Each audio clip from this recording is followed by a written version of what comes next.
slow up, no I don't take shit. Media Vietnam, TTO 247, menyoroti perbedaan reaksi Konfederasi Sepak Bola Asia Tenggara ke Timnas Vietnam dan Piala AFF 2022. Mendapat reaksi yang tampaknya tak sebaik Timnas Indonesia, TTO 247 menyebut sorotan dari AFF ini bak kabar buruk bagi skuad Park Hang-seo.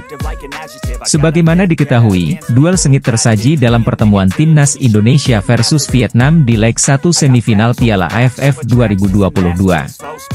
Bermain di Stadion Utama Gelora Bung Karno, Jakarta, Jumat 6 Januari 2023, duel pun berakhir imbang 0-0. Usai laga itu, AFF mengunggah di media sosialnya soal serba-serbi laga Timnas Indonesia versus Vietnam. Beberapa di antaranya adalah soal pemain yang terpilih menjadi Man of the Match hingga Most Active Player. Dua penghargaan individu dalam laga leg 1 semifinal Piala AFF 2022 itu diberikan kepada pemain Timnas Indonesia. Gelar Man of the Match diberikan kepada Asnawi Mangkualam, sementara Most Active Player menjadi milik Mark Klok. Apresiasi pun diberikan AFF kepada dua pemain itu. Dia menyebut pemain Timnas Indonesia menunjukkan penampilan yang mengesankan. Kondisi berbeda ditunjukkan AFF kepada Timnas Vietnam. Usai laga melawan skuad Garuda di leg 1 semifinal Piala AFF 2022, mereka tak memberi sanjungan khusus kepada pemain Vietnam.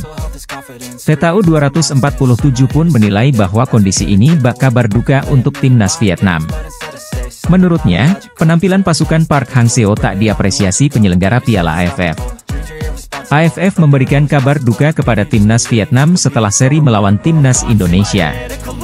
Federasi Sepak Bola Asia Tenggara mengisyaratkan tidak terlalu optimis dengan Vietnam setelah leg 1 semifinal Piala AFF 2022 melawan Timnas Indonesia, tulis TTO 247, dikutip Minggu, 8 Januari 2023.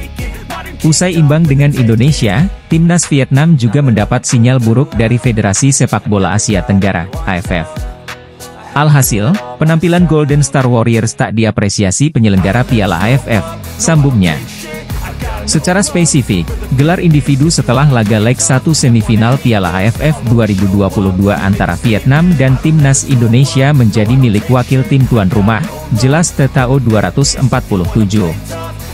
Bek Asnawi Mangkualam meraih predikat Player of the Match, sedangkan gelandang kelahiran Belanda Mark Klok menjadi Most Active Player dalam hasil imbang 0-0 antara Indonesia dan Vietnam, lanjutnya.